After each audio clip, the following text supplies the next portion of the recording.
Om dari kapan yang sudah berapa lama Om jadi pelaut BTW? Halo manusia, selamat datang di percakapan antar manusia. Aduh, hari ini saya bersama Pak Vicky Kalalo. Halo Om, apa kabar? Hai, Eh, Welcome back.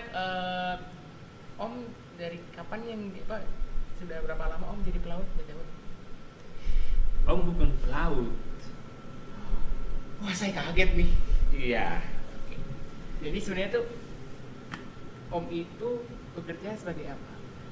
jadi ada pekerjaan-pekerjaan yang membutuhkan tenaga ahli Ah, dan penyedia pekerjaan ini adanya di Swiss. oh, jadi Om sekarang bekerjanya itu di Swiss. Yang penyedia pekerjaan di Swiss dan mereka akan tentukan di proyek negara mana harus dituju.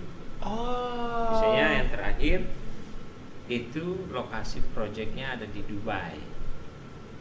Gitu. Oh, sekarang jadi berarti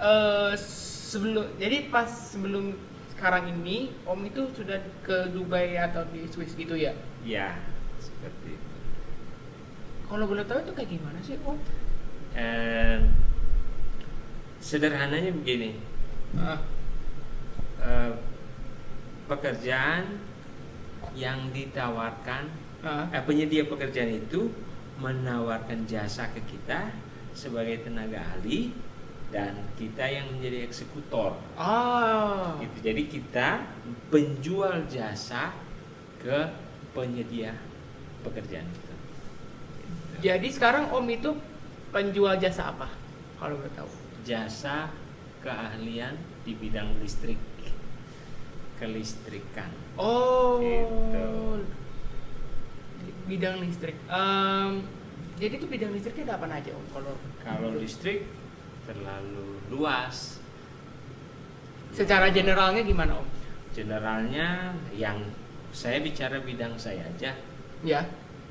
Saya bekerja di konstruksi jasa kelistrikan dikhususkan untuk gardu. Gardu listrik, gardu induk, bukan gardu-gardu biasa, tapi Iya, gardu iya. induk. Ya.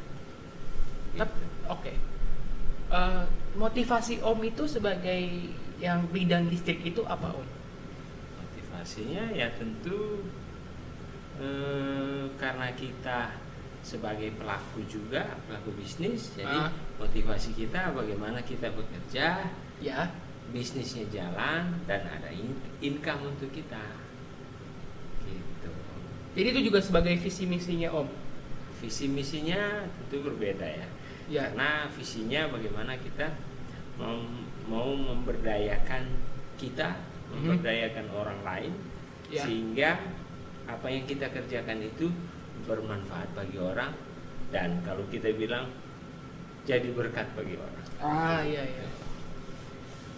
Nah, target Om ini kan selama pandemi ini banyak mengalami keturunan maksud apa sih penurunan ya. Ya, mengalami penurunan sama pandemi. Tapi Om sendiri ngerasa itu pandemi itu pengaruh nggak sih bagi bidang listrik itu? Wah, menarik, sangat menarik karena bagi sebagian umum perusahaan pandemik ini adalah hambatan. Bukan sebagai hambatan saja, tetapi jadi malapetaka bagi perusahaan.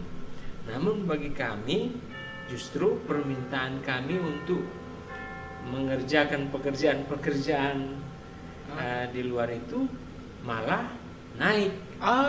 Justru ada keterbalikannya. Jadi orang kesulitan untuk mencari proyek, justru kita kesulitan untuk mengatur proyek. Gitu. Oh, keren juga ya. Seperti itu. Waduh. Jadi untung berarti sekarang sama pandemi gitu.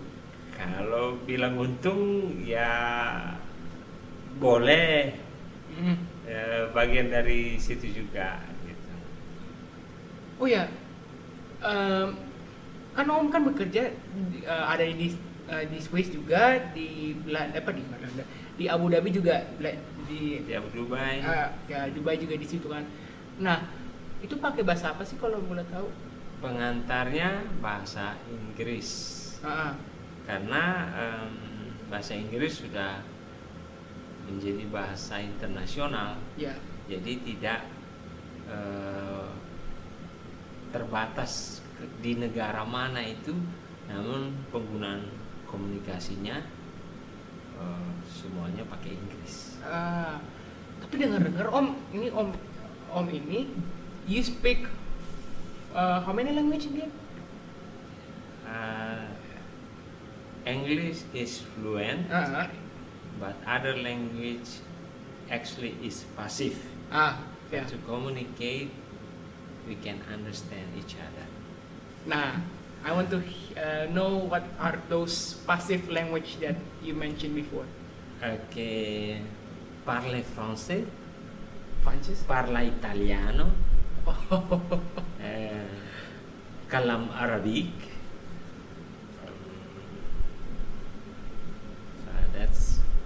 That's all. so 4 language. Yeah, Jadi 4 bahasa. Jadi apa aja? Jadi Itali, Prancis, Arab. What's so iconic? What's so iconic on those language? So you want to learn on those language? Basically, Uh-huh. language is telecommunication to connect people from east to west, south to north. Yeah. Language is to use as, how to say it, to connect each other. Mm. I like one of the advertisement says that connecting people. Nokia. Don't mention anything about it. Okay. Like the most about this very powerful advertisement. Meaningful also. So that's the reason why you learn those 4 language. When we learn something new, especially language, then you will understand the culture of that language, the culture of that people, Mm-hmm. the basic principle of thought of that people. So this is the important things why we have to learn language. But why Italy? Why Arabic? Why? Because most of people I met coming from that area. French, Italian, Arabic, German. But German not really well. Oh, how long you learn those language? It is actually not official learning, but learning by doing. Met the people, say hello, and then check in the book and in this dictionary what is the meaning of that. Then keep in mind, next day we will talk something new to those guys, something like that. So that's how you learn those language. Exactly. And what makes you interested to learn more about those language? When we learn something new, as I told you, we learn something about that people, related to that people. It is very interesting because we are living in Asia, especially in Indonesia. We only know about Indonesian culture. Yes. But when we learn other languages, Yeah. means we need to also to penetrate their cultures. Yes. So this is very important. Can you give one sentence on those 4 language? I mean, like English we are talking right now.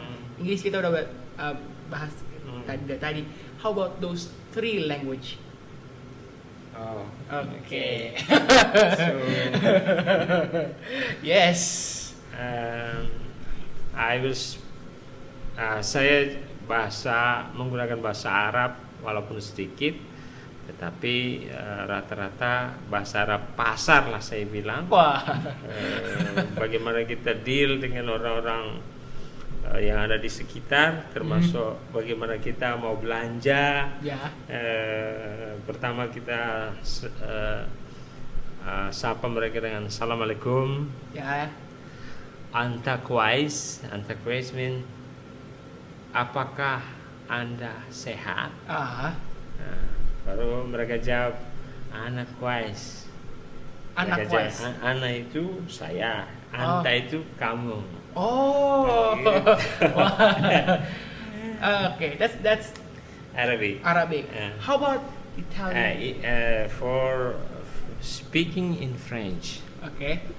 So French language normally they call it mereka sebut bahasa Prancis itu adalah bahasa yang romantis. Romantis karena cara dialeknya, gayanya itu selalu ikut gitu. Misalnya mereka bilang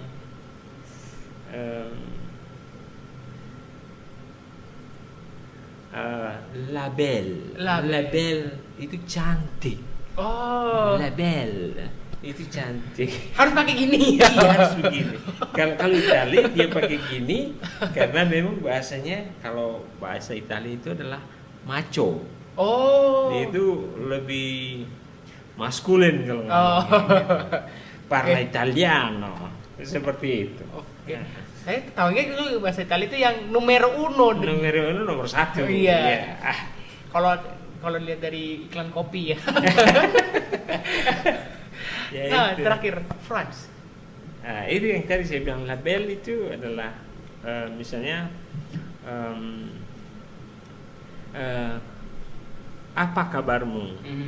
Kita tanya dengan teman atau orang kita baru kenal, comment allez-vous? Biasanya dia jawab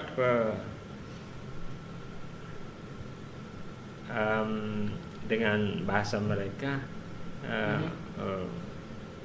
et toi, dia bilang kamu, et toi itu kamu, et toi, jadi agak lupa sih. Gak apa-apa. Saya on the spot nih. Comment allez-vous? Biasa mereka jawab merci beaucoup. Oh iya, merci. Moi, udah campur dengan bahasa Itali. Di sini udah campur dengan bahasa Itali. Jadi seperti itulah. Tapi emang kalau bahasa Italia sama Prancis itu kayak hampir kurang lebih sama ya? Jadi gini, pengucapannya beda, Ya. tetapi mereka itu saling mengerti. Iya. Saling mengerti. Karena dua bahasa ini datang dari rumpun yang sama.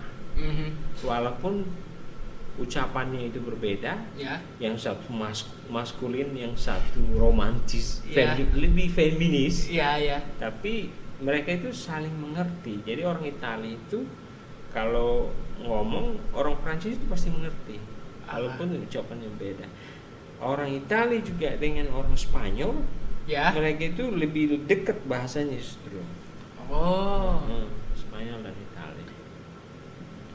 Nah, Gitu. di antara tiga bahasa, on those three language,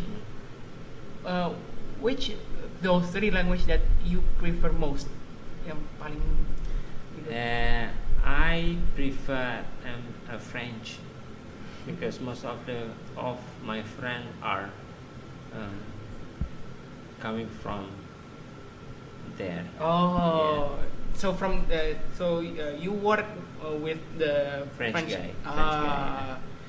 And that's how you want to learn more. Yeah, exactly. Yeah. That and then is that your favorite language on those? English. English. Of course, English. Because English is my second mother language. Okay. Now, talking about memory, what's your most memorable experience that you will never forget? Maybe met with my wife. Wow.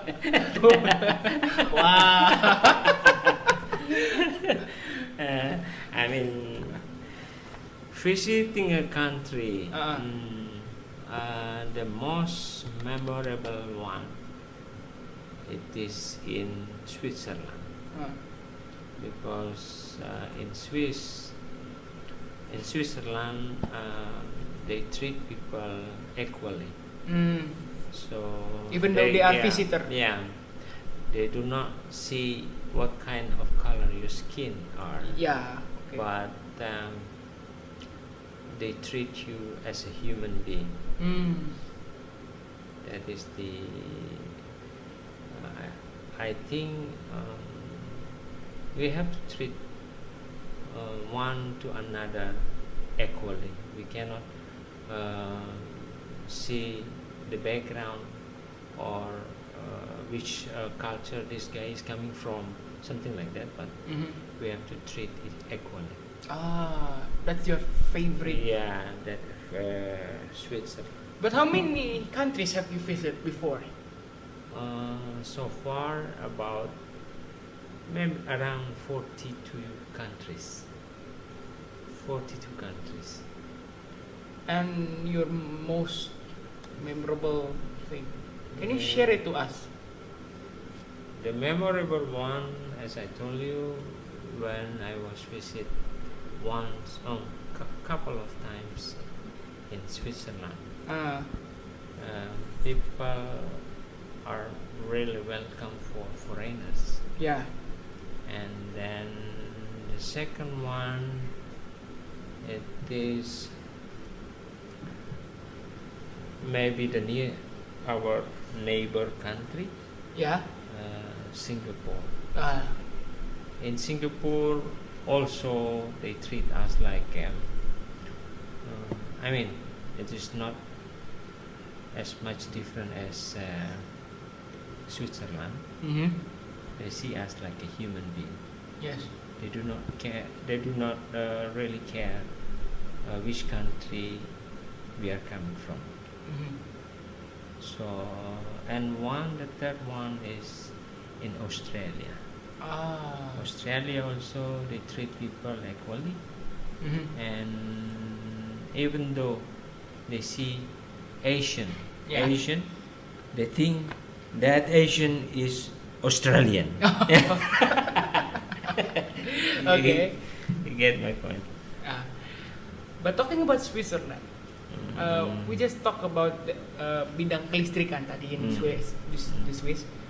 Tapi kenapa di Swiss? Nah, panjang ceritanya. Jadi, silakan.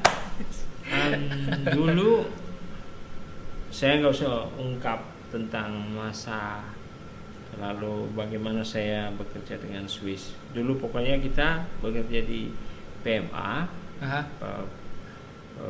penanaman modal asing, perusahaan asing lah gitu. Dan kita salah satu karyawan di sana. Setelah itu kita sudah dikenal bekerja dengan, dulu itu di bawah Perancis, di perusahaan Perancis, dan kita sudah dikenal dengan pekerjaannya itu di beberapa negara. Dan akhirnya saya dengan teman-teman membuka usaha.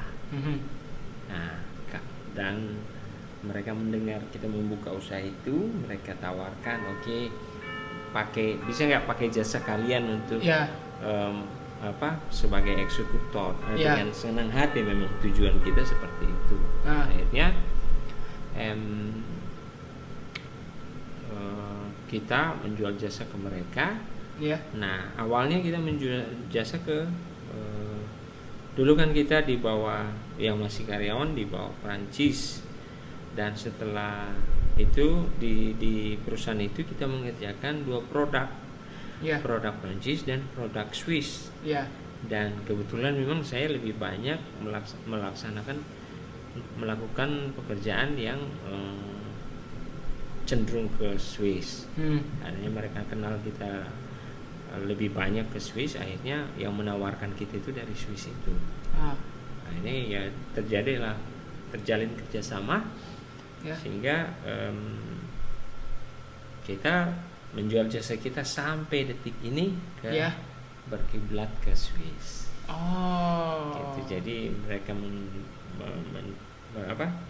sebagai penyedia pekerjaan, sedangkan kita adalah sebagai penyedia jasa untuk melaksanakan proyek-proyek mereka.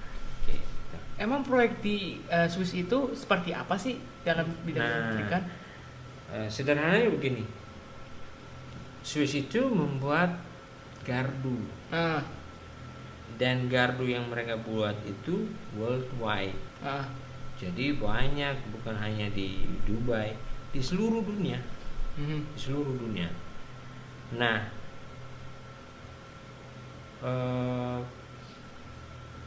tim marketingnya itu menjual ke seluruh dunia, dan mereka punya keterbatasan orang yang punya keahlian untuk mengerjakan itu.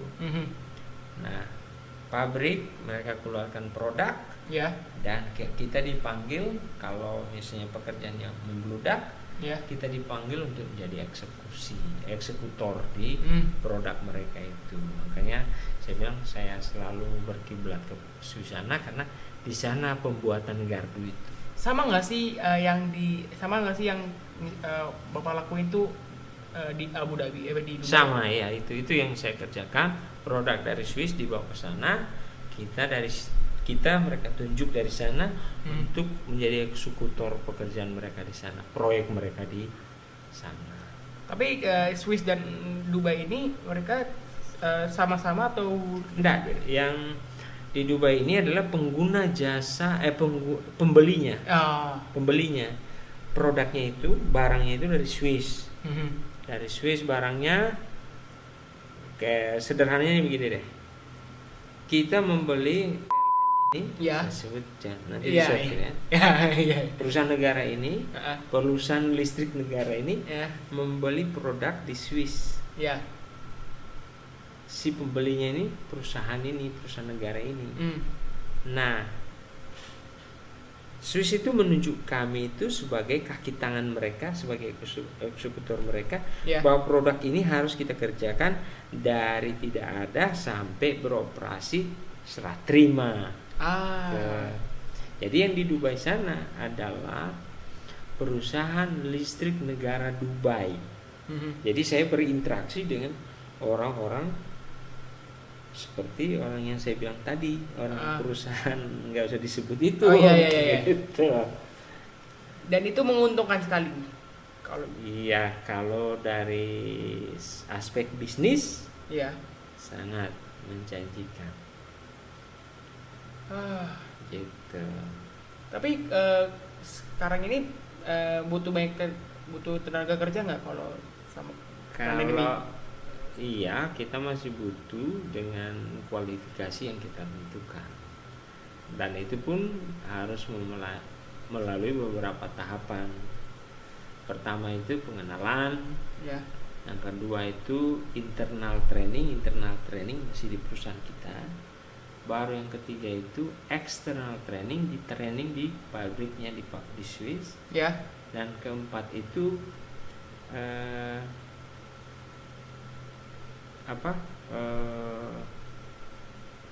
dipekerjakan ke proyek tapi dalam pengawasan. Yang kelima baru mereka dilepas sebagai independent eksekutor. Gitu. Jadi 5 tahapan ini. Nah, waktu Bapak mau mau menjadi tadi yang itu eksekutor, itu 5 tahapan itu waktu itu berapa lama waktu? Tergantung, kan setiap orang berbeda. Iya, setiap orang itu berbeda dari skillful orang tersebut. Ada yang lambat tapi pasti, ada yang cepat tapi tidak nangkap akhirnya gitu. Jadi tergantung dari performa orang itu. Karena kita tidak akan mungkin sampai ke level kelima kalau kita tidak observasi ini sampai kita bisa pastikan bahwa orang ini sudah bisa kita lepas sampai dia bisa bekerja independen gitu. Nah, Dan kualifikasinya adalah sarjana teknik listrik atau arus kuat. susah nggak sih kalau bisa dibilang kalau belajar di fakultas itu? Itu tergantung panggilan jiwa ya. Wah, iya, panggilan jiwa. Ada kalanya dalam perjalanan itu jadi akhirnya panggilannya jadi berbeda. Tapi ya ditetapkan aja apa yang menjadi tujuan hidup saya, itu yang paling penting, mencari arah, menentukan arah itu dari kesiapan kita. Gitu.